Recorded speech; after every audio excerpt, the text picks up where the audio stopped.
किसी जानवर को कत्ल खाने में कत्ल होते हुए, तो बहुत दिन तक शायद आपको नींद नहीं आएगी, आपको खाना अच्छा नहीं लगेगा।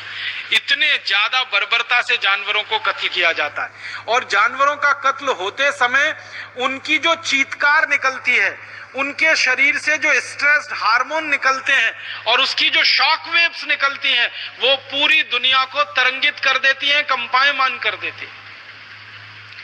आपको एक छोटे से उदाहरण से समझाता हूं। जब किसी जानवर को काटा जाता है तो क्या स्थिति होती होगी, आप इसको थोड़ी देर की कल्पना करके समझने की कोशिश करिए। आपके ऊपर अगर कोई व्यक्ति हमला करे और आपको मार डालने की कोशिश करे, तो आपने महसूस किया है आपके दिल की धड़कन बढ़ जाती है। उस समय आपने महसूस किया होगा आपके माथे पे बहुत तेज पसीना आने लगता है, आपकी हथेलियों में पसीना आने लगता है, आपके पांव में पसीना आने लगता है, आपके दिल की धड़कन बढ़ जाती है, आपका ब्लड प्रेशर बहुत तेजी से बढ़ने लगता है।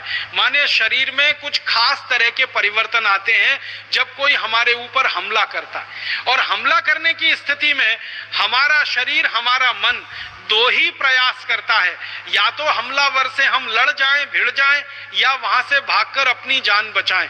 तीसरा कोई प्रयास आपका शरीर उस समय नहीं कर सकता। तो आप सोचिए कि जब आपके ऊपर कोई हमला करने के लिए तैयारी करता है और आपके शरीर में इस तरह के बड़े परिवर्तन आते हैं, तो जानवरों की जब हत्या की जाती है तो उनके ऊपर जब हमला किया जाता होगा तो उनके शरीर में कितने परिवर्तन आते होंगे। कत्ल खानों को अंदर से जिन लोगों ने देखा है, कत्ल खानों के ऊपर जिन लोगों ने फिल्में बनाई हैं, कत्ल खानों के ऊपर जिन लोगों ने वीडियो फिल्में बनाई हैं, वो सारी दुनिया में अभी उपलब्ध हैं। कभी आप चाहें तो आपको भी वो सब दिखाई जा सकती हैं। लेकिन मैंने तो वो फिल्में देखी हैं, मुझे 3-3 दिन नींद नहीं आई है, बहुत सारे दिन तक खाना खाने का दिल नहीं किया है। इसलिए कई बार लगता है कि लोगों को ये हिंसा क्यों दिखाई जाए, क्रूरता क्यों दिखाई जाए। बहुत तकलीफ की स्थिति में जानवरों को काटा जाता है। गाय को जब काटते हैं, भैंस को जब काटते हैं, बैल को जब काटते हैं, ऐसे ही नहीं काट देते एकदम में, धीरे धीरे उनको तड़प तड़प के मरने के लिए मजबूर होने की स्थिति में काटते हैं। पहले तो उनको भूखा रखा जाता है और बार बार भूखा रख के उनके शरीर को कमजोर किया जाता है। फिर इनके ऊपर गर्म पानी की बौछार डाली जाती है और वो गर्म पानी 70 डिग्री सेंटीग्रेड से लेके 100 डिग्री सेंटीग्रेड तक का होता है। उस गर्म पानी की बौछार में जानवरों का शरीर फूलना शुरू हो जाता है, उसमें सूजन आना शुरू हो जाती है। जब शरीर पूरी तरह से फूल जाता है, गाय बैल भैंस तड़पते रहते हैं, चीखते रहते हैं, चिल्लाते रहते हैं, तब जीवित स्थिति में उनकी खाल को उतारा जाता है। और जीवित स्थिति में खाल को उतार कर जो खून इकट्ठा होता है, वो खून भी जीवित स्थिति में इकट्ठा किया जाता है। फिर गर्दन पे एक तरफ छोटा सा कट लगाया जाता है, गर्दन एक तरफ लुढ़क जाती है, फिर उसमें से बल बल बल बल खून निकलना शुरू होता है। तब तक जानवर तड़पता रहता है, अपने को छुड़ाने की कोशिश करता रहता है, लेकिन कसाई उसको पूरी तरह से मार नहीं देते हैं। जब धीरे धीरे स्पंदन कम होते जाते हैं, तब जाके पूरी गर्दन काटी जाती है। फिर उसके पांव अलग से काटे जाते हैं, फिर शरीर का एक एक अंग उसमें से निकाला जाता है। अंदर की अंतड़ियों को खींच के निकालते हैं, बड़ी आंत को खींच के निकालते हैं, छोटी आंत को खींच के निकालते हैं। माने इतनी ज्यादा बर्बरता और क्रूरता के साथ उनको कत्ल किया जाता है।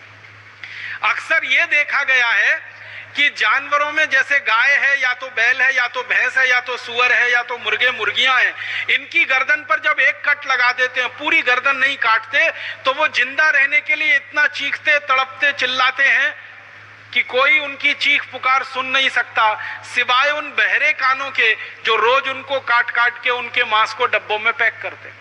बहुत क्रूरता होती है। अब आप क्या समझते हैं, ये जो क्रूरता होती है, इस क्रूरता में जानवरों की जो चीत्कार निकलती है, जो चीखें निकलती हैं, वो पूरे वातावरण में ही घूमती रहती हैं। आज का जो आधुनिक विज्ञान है, उस आधुनिक विज्ञान ने यह सिद्ध किया है कि मरते समय किसी व्यक्ति के निकली गई चीख पुकार, वो जानवर हो या व्यक्ति हो, अगर उसको क्रूरता से मारा जाता है, अगर उसको हिंसा से मारा जाता है, तो उसके शरीर से निकलने वाली जो चीख पुकार है, उनको वाइब्रेशंस में, उनको वेव्स की थ्योरी में जब समझाया जाता है, तो स्ट्रेस हार्मोन जो निकलते हैं शरीर से और उनसे जो निगेटिविटी निकलती है, जो निगेटिव वेव्स निकलती है, वो पूरे वातावरण को बुरी तरह से प्रभावित करती है। और उस वातावरण पर पड़ने वाले प्रभाव का अन्य सभी मनुष्यों के ऊपर प्रभाव पड़ता है और अन्य सभी मनुष्यों के मन में नकारात्मक भाव ज्यादा से ज्यादा आते हैं और नकारात्मक भाव जब ज्यादा से ज्यादा लोगों में आते हैं तो हिंसा करने की प्रवृत्ति लोगों में बढ़ती है। तो जानवरों को हिंसा करके जिस तरह से मारा जाता है, उस हिंसा की प्रतिक्रिया सीधे साधे सच्चे भोले भाले लोगों के ऊपर भी बहुत ज्यादा तेजी से होती है। दुनिया के वैज्ञानिक अब इस बात पर सहमत हो रहे हैं कि जानवरों को मारकर जो हिंसा हो रही है और उससे जो शॉक वेव्स निकल रही हैं सारी दुनिया में, ये सीधे साधे भोले भाले स्वस्थ लोगों के मन मस्तिष्क को इतनी ज्यादा प्रभावित कर रही हैं कि लोग बहुत ज्यादा नकारात्मक और हिंसक हो रहे हैं और नकारात्मकता और हिंसा सारी दुनिया में बढ़ रही है। तो अत्याचार और पाप पूरी दुनिया में बढ़ रहा है, वो जानवरों की होने वाली हत्या है। दिल्ली विश्वविद्यालय में 2 प्रोफेसर हैं जिन्होंने पिछले 20 साल इस पर रिसर्च किया और